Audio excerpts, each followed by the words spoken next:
Welcome, listeners, to Tales of Darkness.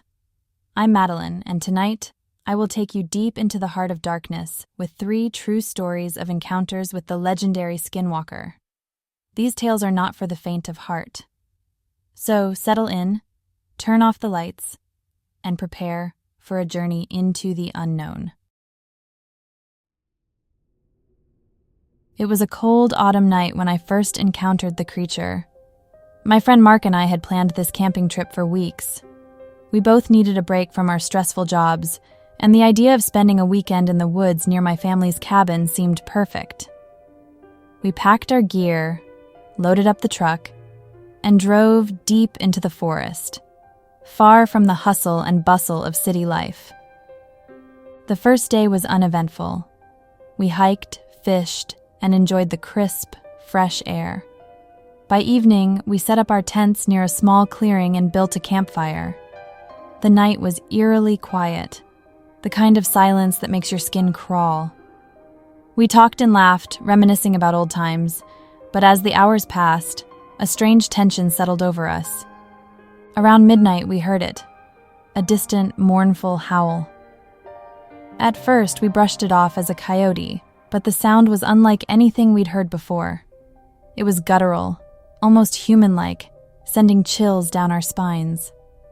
We exchanged uneasy glances, but decided to ignore it. After all, we were in the wild, and strange noises were part of the experience. The howling continued, growing closer and more frequent. The sound seemed to come from all directions, echoing through the trees. I could feel my heart pounding in my chest. Mark suggested we investigate, but I was hesitant. Something about the sound felt wrong, like it was a warning. Against my better judgment, we grabbed our flashlights and ventured into the woods. The deeper we went, the louder the howling became. The trees loomed over us, their branches twisting like skeletal fingers. The air grew colder, and a dense fog began to roll in, shrouding everything in a ghostly haze. Suddenly, the noise stopped, replaced by an eerie silence. I felt a shiver run down my spine as we scanned our surroundings. That's when we saw it, standing about 50 feet away, partially obscured by the trees. It was tall and gaunt, with long limbs and eyes that seemed to glow in the darkness. Its skin was pale, almost translucent, and it moved with a jerky, unnatural grace. "Mark, let's get out of here," I whispered, my voice trembling. But Mark was transfixed, staring at the creature as if in a trance. Before I could react, the thing let out a blood-curdling scream and started to move towards us. We ran as fast as we could, stumbling through the underbrush. The creature was right behind us, its footsteps echoing in the still night. I could hear its ragged breathing, feel its cold presence creeping closer. Just as it seemed it would catch us, we burst into the clearing where the cabin stood. We slammed the door shut and bolted it, breathing heavily. For the rest of the night, we heard the creature circling the cabin, scratching at the walls and howling. It was relentless, its presence a constant reminder of the terror lurking just outside. We huddled together, too scared to sleep, every creak and groan of the cabin making us jump.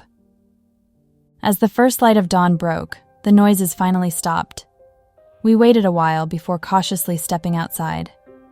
There were deep gouges in the wood, and the ground was littered with tracks that seemed to vanish into thin air.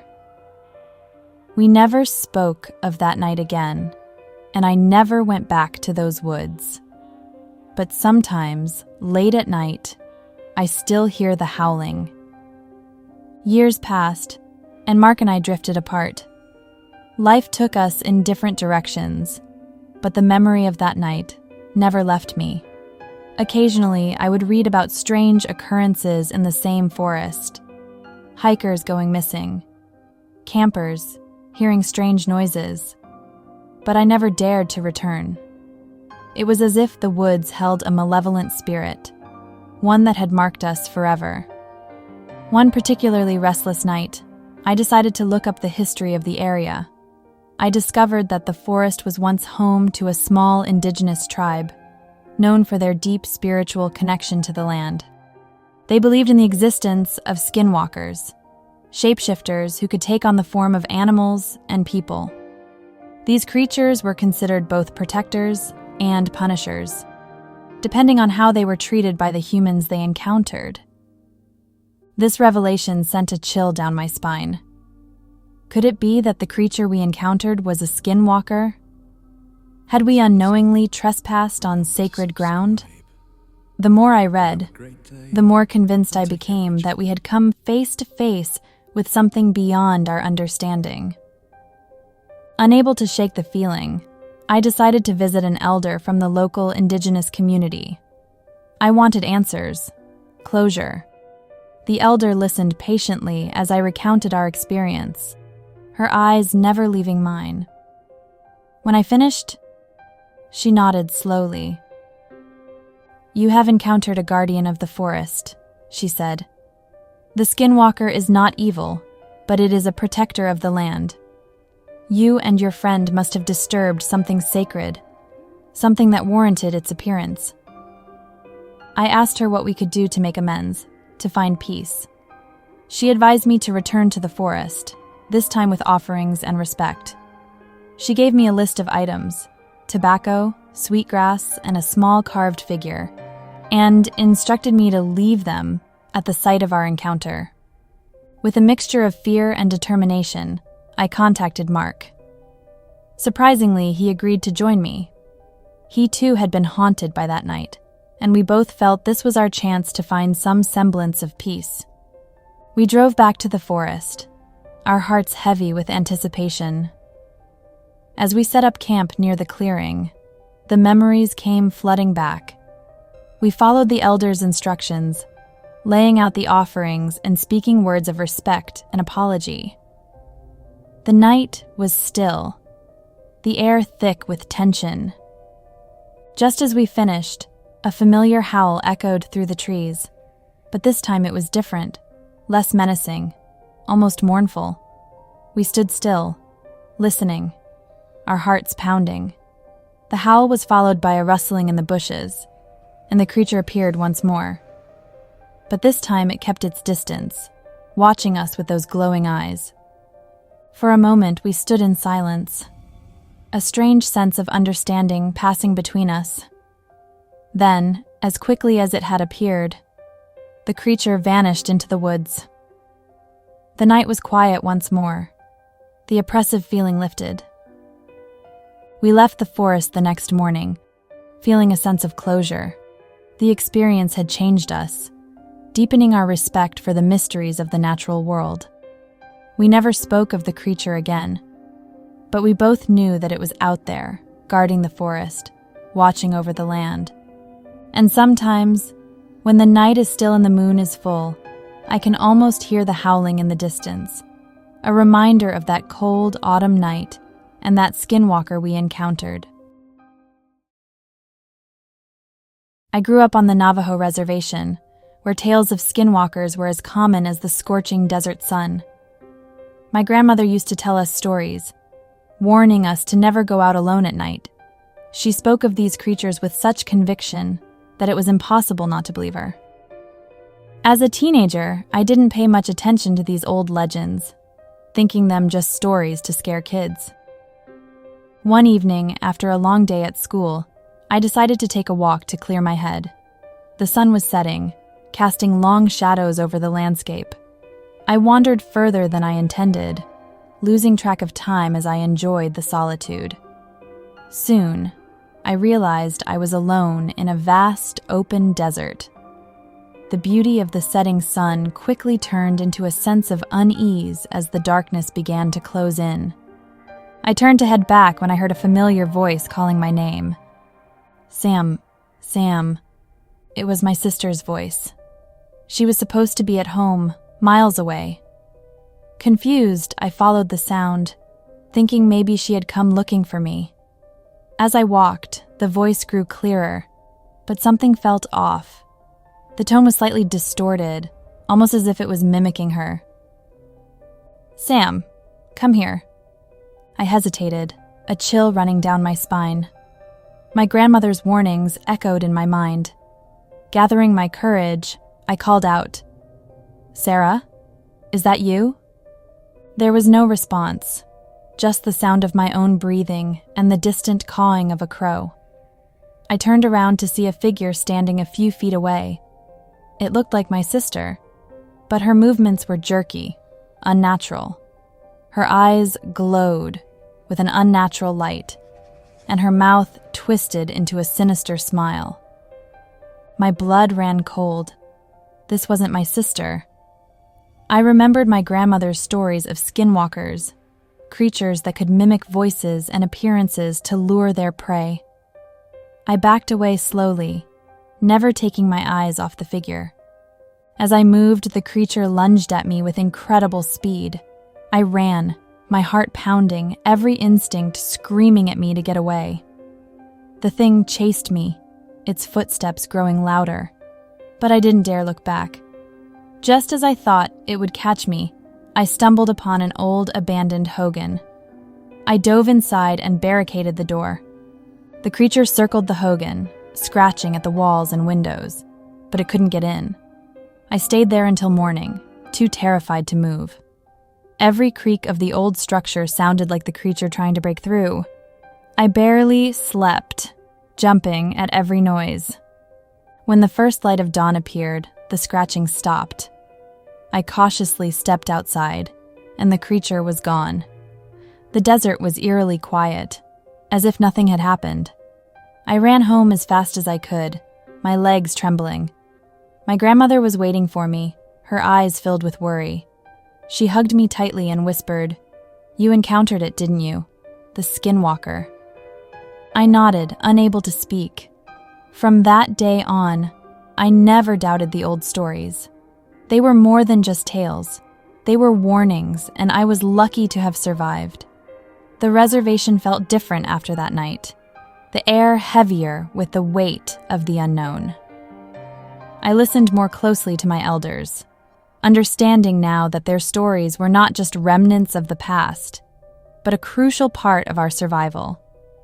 Years went by, and I moved away from the reservation to pursue my studies. I tried to forget that night, burying myself in schoolwork and city life.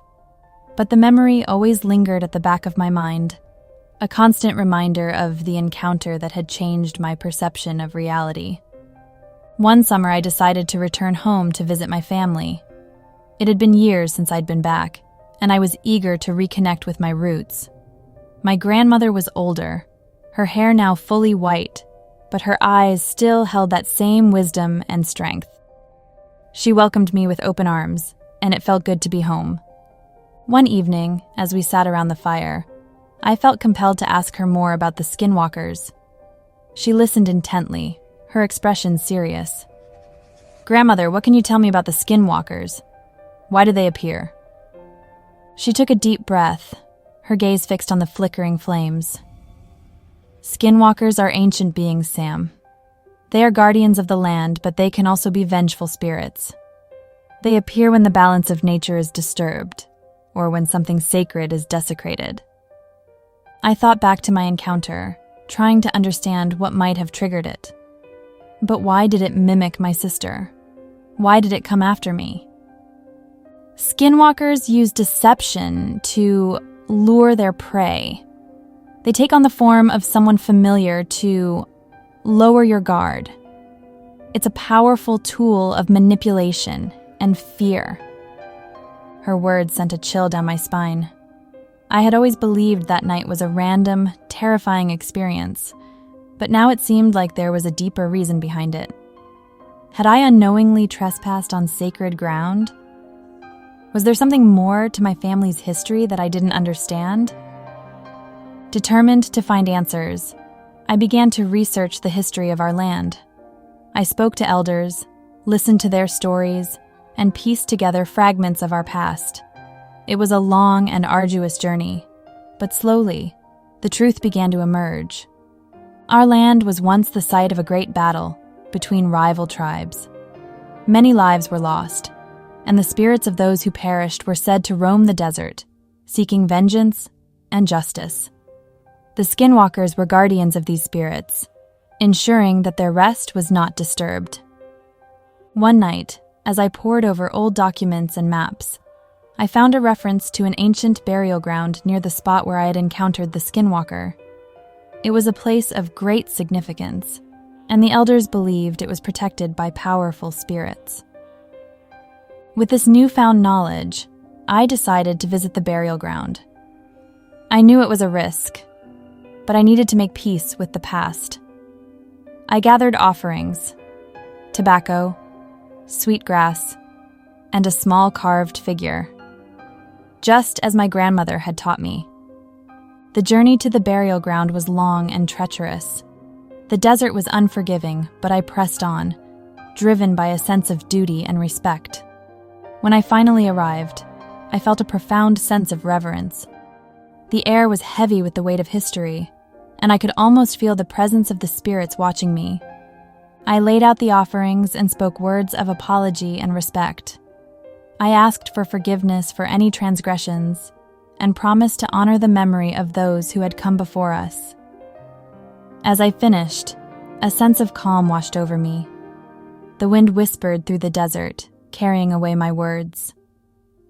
That night, as I camped near the burial ground, I heard the familiar howl once more. But this time, it was different. Less menacing, almost peaceful. It was as if the spirits had accepted my offering, granting me their forgiveness. I returned home the next day, feeling a sense of closure. The encounter with the Skinwalker had changed me, deepening my connection to my heritage and the land. I knew that I had been given a second chance, and I vowed to honor it by living with respect and reverence for the world around me.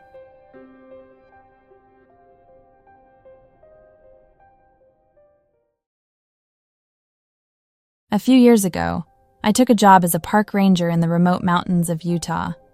I loved the solitude and the beauty of the wilderness. My days were filled with hiking, checking trails, and ensuring the safety of visitors. The work was fulfilling, and the landscape breathtaking. One evening, while patrolling the trails, I noticed strange markings on the trees, as if something had clawed at them. I shrugged it off as a bear or a mountain lion and continued my rounds. As night fell, I set up camp near a small, secluded lake. The moon was full, casting an eerie glow over the water. I built a fire and settled in for the night, enjoying the peace and quiet. As I sat by the fire, I heard rustling in the bushes. My first thought was a curious animal, but when I shone my flashlight, I saw nothing. The rustling grew louder, closer, but no matter where I pointed the light, there was nothing there. Then, I heard a voice. It was soft, almost a whisper, but unmistakably human. "Help me, please."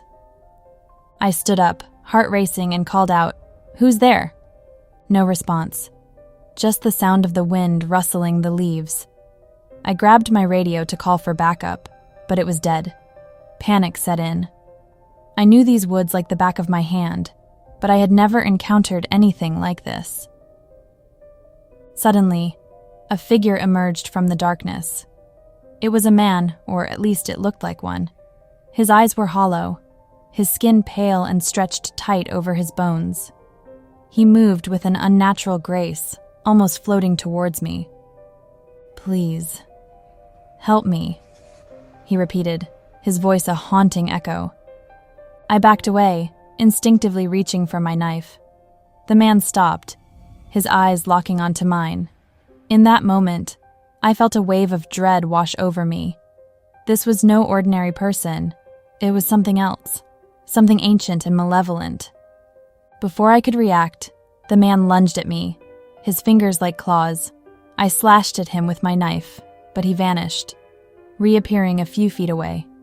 His form flickered, and for a moment, I saw his true shape, a twisted, monstrous figure with eyes that burned like fire. I stumbled back, tripping over a log, and fell to the ground. the creature loomed over me, its breath hot and foul. Just as it reached out to grab me, it paused, its head turning sharply as if hearing something in the distance. Taking advantage of the moment, I scrambled to my feet and ran. The forest was a blur as I sprinted back towards the ranger station. I could hear the creature behind me, its footsteps unnervingly light despite its size. My lungs burned. My legs felt like lead, but fear propelled me forward. I burst into the clearing where the ranger station stood, slamming the door behind me and bolting it shut. The creature's howls echoed outside, a sound that seemed to pierce my very soul. It circled the building, scratching at the walls, but for some reason, it didn't break in. The howling continued through the night, a constant reminder of the terror just outside. I stayed awake, knife in hand, praying for the dawn. When the first light of morning finally crept through the windows, the noises stopped. The oppressive atmosphere lifted, replaced by an eerie silence. I cautiously stepped outside, my eyes scanning the tree line. There were no signs of the creature, just the deep gouges in the wood and the ground around the station. I felt a mixture of relief and lingering dread. What had I encountered? And why had it let me live? I reported the incident to my superiors, but they were skeptical. They chalked it up to exhaustion or a prank. But I knew what I had seen, and it haunted me. I spent the next few weeks researching the history of the area, desperate for answers. I discovered that the mountains had long been considered sacred ground by the local indigenous tribes. They spoke of skinwalkers, malevolent spirits capable of mimicking voices and appearances to lure their prey. These creatures were said to punish those who disrespected the land. Determined to make amends, I sought out an elder from the nearby reservation. I recounted my experience, and she listened intently, her eyes filled with understanding. She told me that I had encountered a skinwalker, drawn to my presence by some disturbance in the natural order. I asked her what I could do to find peace. She advised me to return to the site with offerings and to speak words of respect and apology. She gave me a list of items: tobacco, sweetgrass, and a small carved figure, and instructed me on how to present them. With a mixture of fear and determination, I gathered the offerings and returned to the lake. The forest was quiet, the atmosphere heavy with anticipation.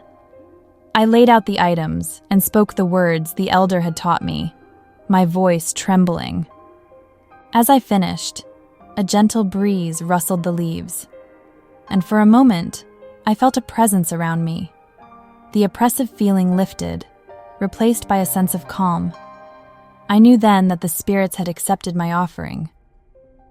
I left the mountains that day with a newfound respect for the land and its guardians.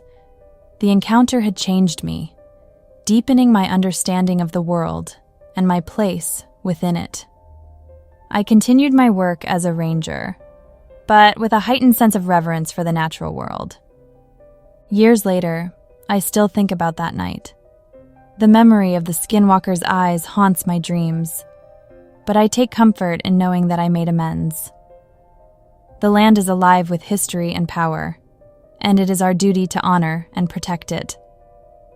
And sometimes, when the night is still and the moon is full, I can almost hear the whispers of the spirits in the wind, a reminder of the encounter that changed my life forever. Thank you for joining us on Tales of Darkness. We hope you enjoyed this chilling tale. If this story sent shivers down your spine, please give us a thumbs up and share your thoughts in the comments. We love hearing your feedback and spooky suggestions for future stories. Don't forget to subscribe and hit the bell icon so you never miss a night of fright. Until next time, stay spooky and keep the lights on.